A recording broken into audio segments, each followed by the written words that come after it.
কৌতূহলী হয়ে কেউ জিজ্ঞেস করলো যে হযরত, এই যে এত চিল্লা চিল্লি শোরগোল হট্টগোল হলো, আমরা শোনার পরে আমাদের তো একটা অস্থিরতা তৈরি হয়েছে, আমরা তাড়াতাড়ি ঝটপট নামাজ শেষ করে ফেলেছি, আপনার মধ্যে কোনো পরিবর্তনই দেখলাম না, ব্যাপার কি?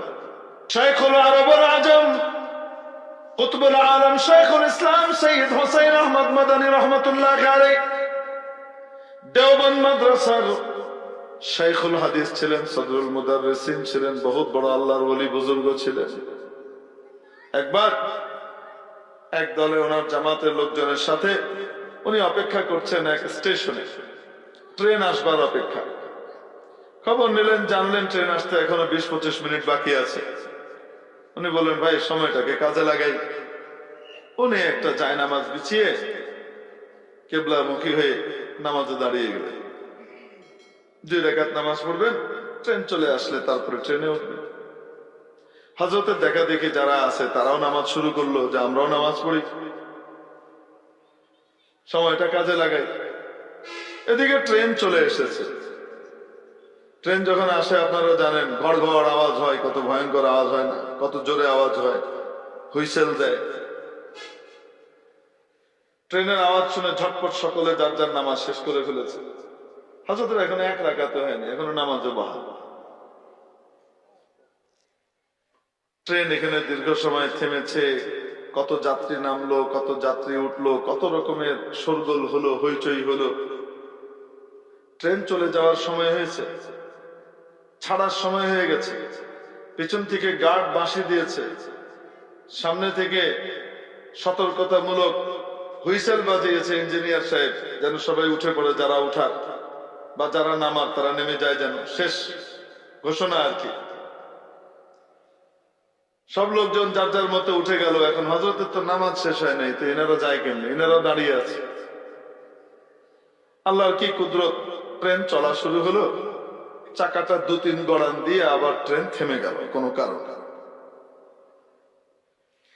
দীর্ঘ সময় পরে হযরতের নামাজ শেষ হয়েছে, 2 রাকাত শেষ করে জিজ্ঞেস করছেন, ভাই ট্রেন আসতে আর কত দেরি আছে, কতক্ষণ বাকি আছে?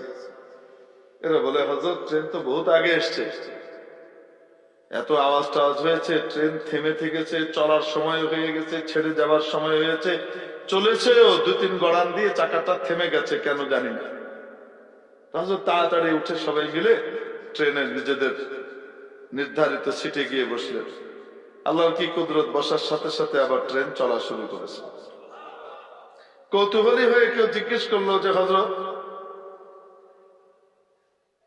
এই যে এত চিল্লা চিল্লি শোরগোল হট্টগোল হলো, আমরা শোনার পরে আমাদের তো একটা অস্থিরতা তৈরি হয়েছে, আমরা তাড়াতাড়ি ঝটপট নামাজ শেষ করে ফেলেছি, আপনার মধ্যে কোনো পরিবর্তনই দেখলাম না, ব্যাপার কি? তিনি বললেন, ভাই আল্লাহ তাআলার বহুত বড় রহম করম, দয়া, অনুকম্পা, মেহেরবানি এই অধম বান্দার উপর, যে নামাজে দাঁড়ানোর পরে আল্লাহ তাআলা আমার কানকে বধির বানিয়ে দিয়েছিলেন। যদি আমার কানে এই আওয়াজ পৌঁছাতো আর দিলের মধ্যে আওয়াজ যেত, স্বাভাবিকভাবে আমিও অস্থির হতাম, এটাতে কোনো সন্দেহ নেই। কৌতূহলী হয়ে কেউ আবার গেল খোঁজ নিতে, যে কেন দেরি হলো, ট্রেন ছাড়তে দেরি হলো কেন, চলে আবার থেমে গেল কেন। খবর নিয়ে জানা গেল, তারা বলছেন হঠাৎ ডিসকানেক্ট হয়ে গেছিল পাওয়ার থেকে, ইঞ্জিন পাওয়ার পাচ্ছিল না। কি কারণে পাওয়ার পাচ্ছে না, এটার জন্য ইঞ্জিনিয়াররা দেখেছে স্টেশনে, তারা অনেক চেষ্টা করেছে, কিন্তু কোনোভাবেই কোনো কারণ বের করতে পারেনি। তারপর যেমনি হঠাৎ করে বন্ধ হয়েছিল, হঠাৎ করে চালু হয়ে গেছে আবার। আল্লাহ কি না পারেন, ঠিক কি ঠিক না? এরকম নামাজও মানুষ পড়তে পারে।